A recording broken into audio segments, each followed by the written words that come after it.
Dear students, myself CP Saini, Assistant Professor in Chemistry, Government College, Sujangarh. हम BSc part first में alkyl halide के बारे में अध्ययन कर रहे हैं, जिसमें हमने एल्किल हैलाइड का जनरल इंट्रोडक्शन और इनके बनाने की विधियां पढ़ रहे थे। बनाने की विधियों में 3 मेथड हमने पढ़े हैं, एल्केन से, एल्कीन से और एल्कोहल से। आज हम एल्किल हैलाइड के बनाने की अन्य विधियों का अध्ययन करेंगे, जिसमें 4th मेथड है मोनोकार्बोक्सिलिक अम्लों से। एल्किल हैलाइड मोनोकार्बोक्सिलिक अम्लों से भी बनाई जाते हैं और ये अभिक्रिया बहुत बार नेम रिएक्शन से भी पूछी जाती है। इस अभिक्रिया को हुन्स-डीकर अभिक्रिया कहा जाता है। इस अभिक्रिया से मुख्यतः ब्रोमाइड बनाते हैं।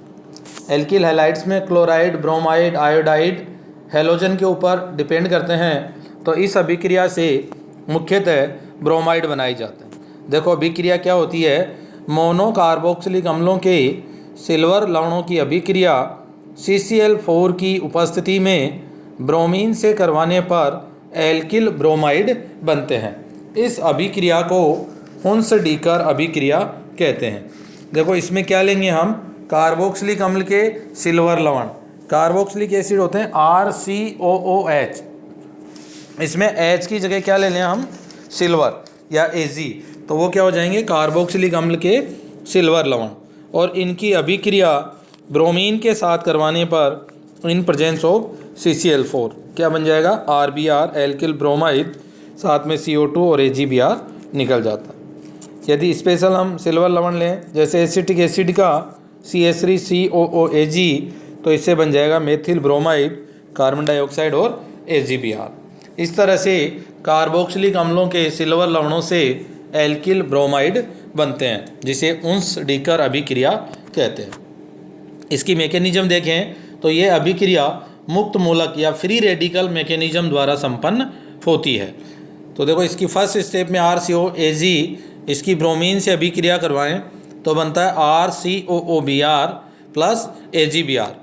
देखो सेकेंड स्टेप में क्या होगा, जो RCOOBr है वो 2 रेडिकल में ब्रेक हो जाता है, RCOO रेडिकल और साथ में Br free radical. RCOO radical carboxylate जो रेडिकल है, ये यहाँ से CO2 लिबरेट करके एल्किल फ्री रेडिकल में कन्वर्ट हो जाता है, और alkyl free radical bromine free radical से क्रिया करके RBr का फॉर्मेशन करता है। इस तरह से हुन्स-डीकर अभिक्रिया में फ्री रेडिकल मैकेनिज्म से एल्किल ब्रोमाइड का फॉर्मेशन हो जाता है। नेक्स्ट मेथड है 5वां हैलोजन विनिमय से, बाई हैलोजन एक्सचेंज। ये भी इम्पोर्टेंट मेथड है जो पूछा जाता है नेम से। इसे फिनक्लेस्टाइन अभिक्रिया कहते हैं। इस अभिक्रिया से एल्किल ब्रोमाइड बनाए जाते हैं, इससे एल्किल आयोडाइड। जैसे हुन्स-डीकर अभिक्रिया से तो क्या बनते हैं, ब्रोमाइड, तो हैलोजन विनिमय या फिनक्लेस्टाइन अभिक्रिया से एल्किल आयोडाइड बनाए जाते हैं। इस अभिक्रिया में क्या करते हैं, कोई भी हैलाइड लें उसकी अभिक्रिया सोडियम आयोडाइड से करवाई जाती है। जैसे क्लोराइड ले सकते हैं या ब्रोमाइड ले सकते हैं, उनकी अभिक्रिया सोडियम आयोडाइड से करवाने पर एल्किल आयोडाइड का फॉर्मेशन होता है, और इस अभिक्रिया को फिनक्लेस्टाइन अभिक्रिया कहा जाता है। यदि इसी अभिक्रिया से हमें फ्लोराइड बनाने हो, फिनक्लेस्टाइन अभिक्रिया से, तो स्पेशली क्या बनते हैं, आयोडाइड।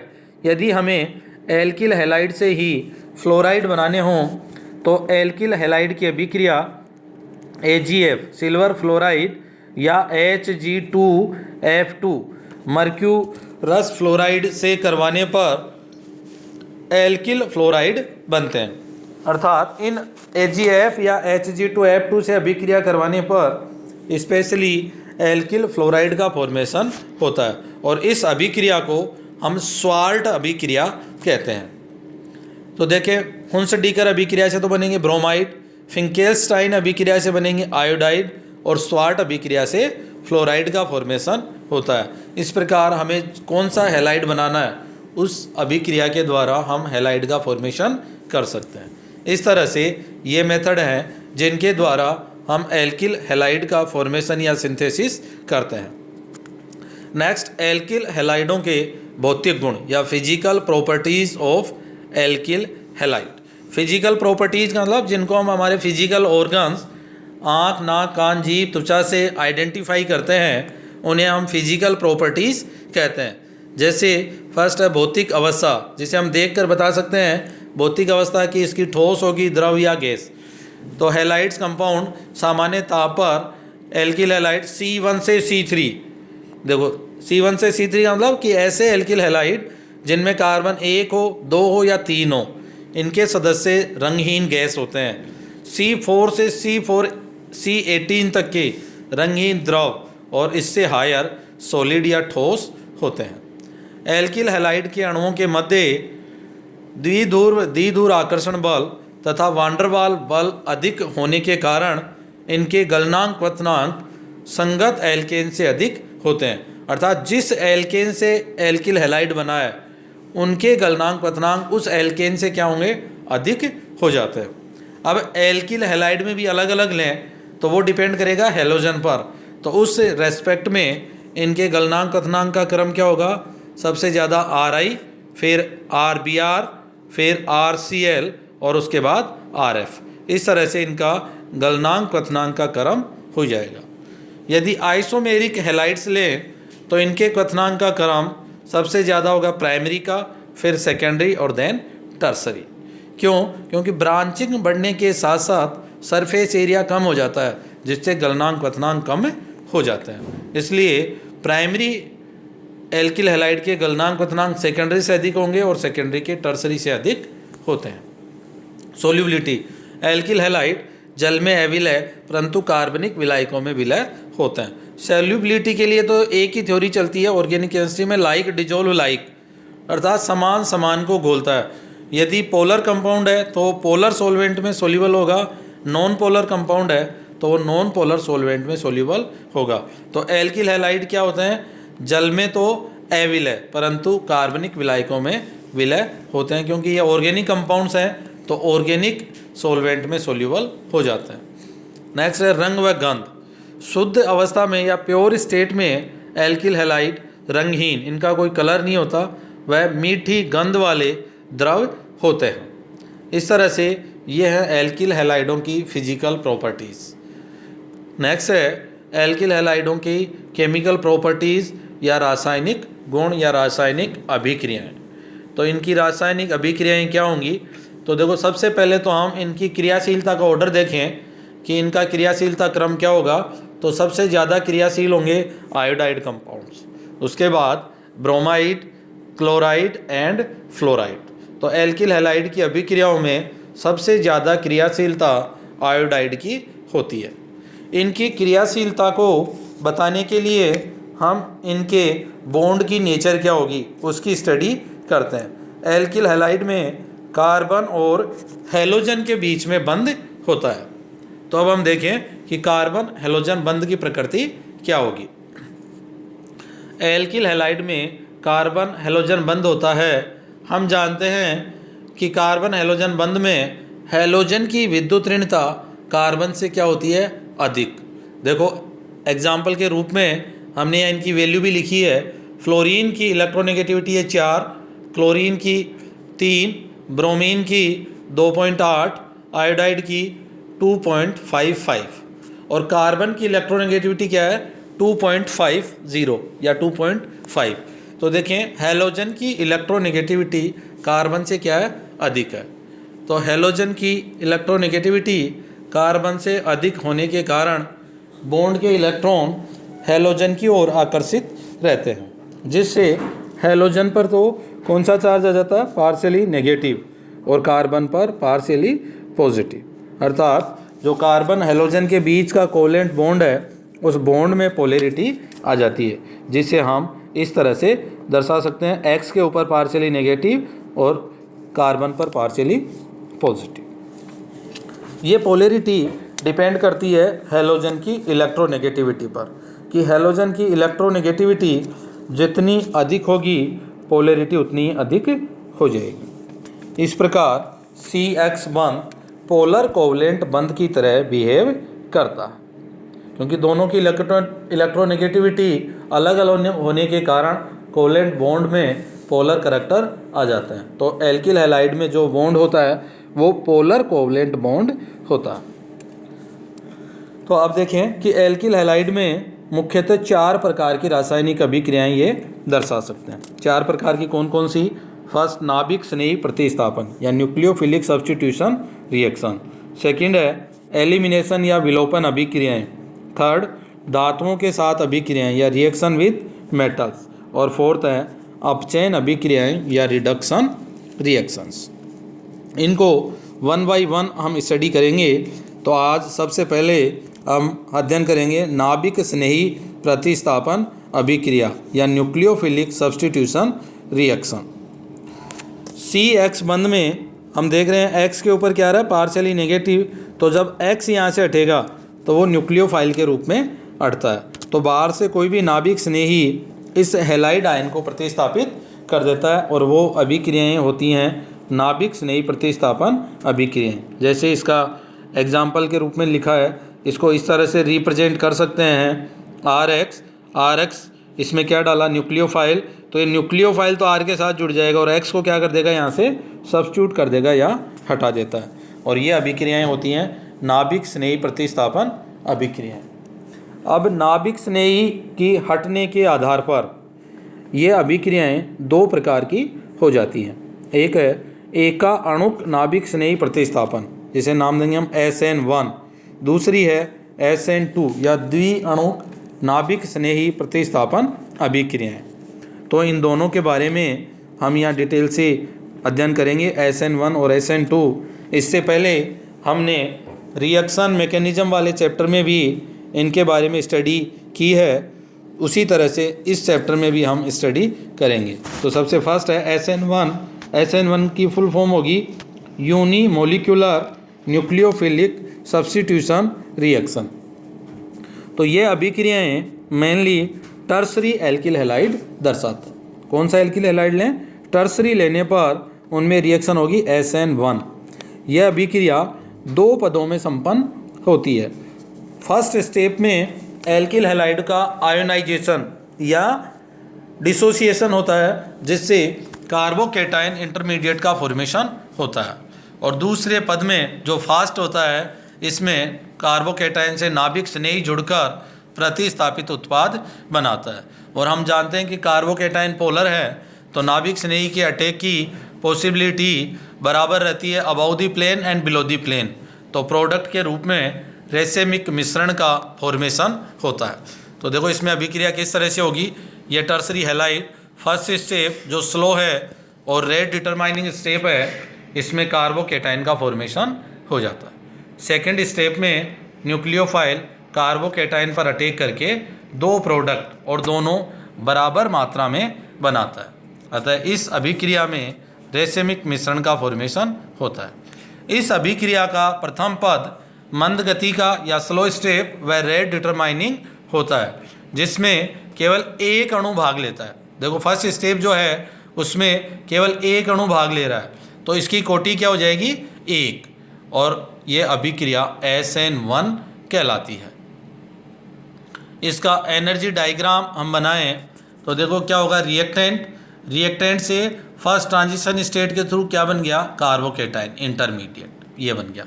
अब ये इंटरमीडिएट तुरंत TS2 के थ्रू किस में कन्वर्ट हो जाता है? उत्पाद में। तो देखो इसमें एक्टिवेशन एनर्जी रिएक्टेंट से इंटरमीडिएट बनने की ज़्यादा है, तो इंटरमीडिएट बनने में समय ज़्यादा लगता है या अधिक एनर्जी की आवश्यकता होती है। तो ये स्टेप स्लो स्टेप या रेट डिटरमाइनिंग स्टेप होती है। इसके पक्ष में क्या क्या प्रमाण दे सकते हैं हम? Evidence in favour of SN1 mechanism. तो देखो क्या क्या एविडेंस दें। फर्स्ट एविडेंस है काइनेटिक एविडेंस। केमिकल काइनेटिक्स व प्रैक्टिकली एक्सपेरिमेंट्स के आधार पर अभिक्रिया का वेग केवल एल्किल हैलाइड की कंसंट्रेशन पे डिपेंड करता है। हम देख रहे हैं कि फर्स्ट स्टेप क्या है? Slow step.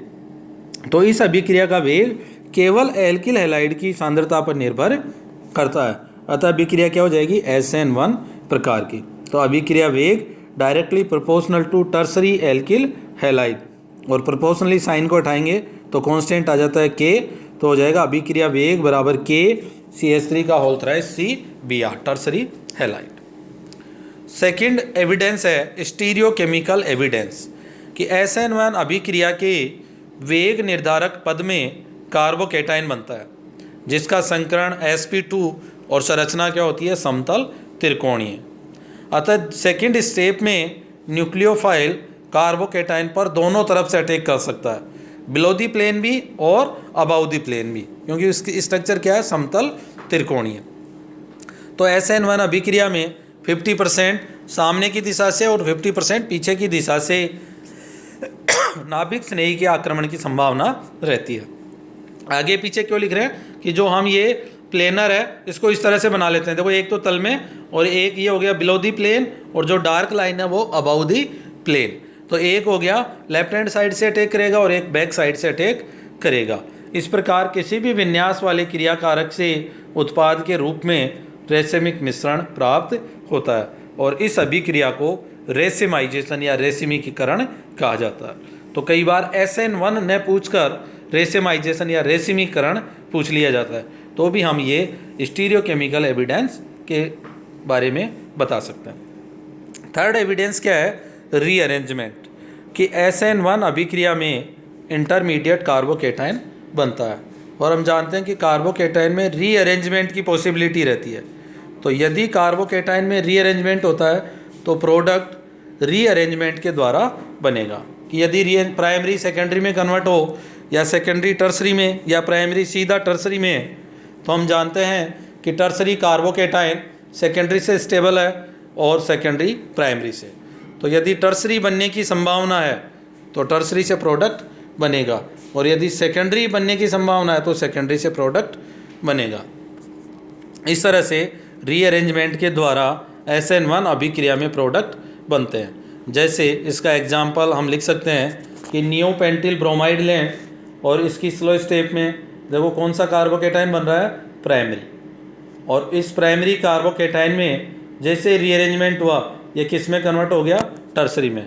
तो अब इसमें जो प्रोडक्ट बनेगा वो टर्सरी से प्रोडक्ट बनेगा। इस तरह से इस SN1 अभिक्रिया को काइनेटिक, स्टीरियोकेमिकल और रीअरेंजमेंट के आधार पर हम एक्सप्लेन कर सकते हैं। इसके बाद SN1 को प्रभावित करने वाले कारक कि SN1 अभिक्रिया को कौन कौन प्रभावित करते हैं। तो देखो फर्स्ट है एल्किल हैलाइड की संरचना। क्यों?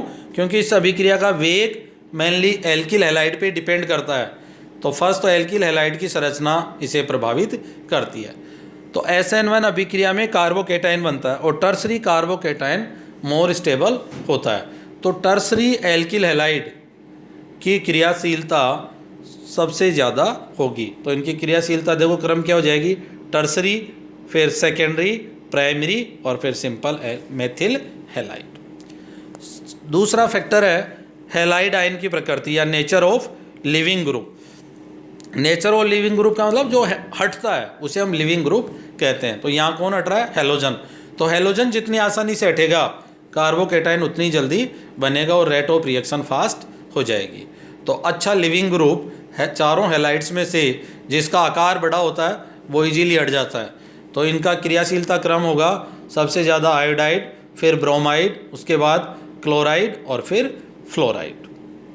तो एफ से आई की ओर जाने पर त्रिज्या का मान बढ़ता है जिससे CX बंध की सामर्थ्य घट जाती है, अर्थात इजीली बॉन्ड ब्रेक होकर कार्बोकेटाइन बना देता है। थर्ड है नेचर ऑफ सोलवेंट या विलाय की प्रकृति। देखो SN1 अभिक्रिया में क्या बन रही है, पोलर स्पीसीज, आयन बन रहे हैं। इसका मतलब SN1 अभिक्रिया पोलर सोलवेंट या ध्रुवीय विलायकों में संपन्न होती है।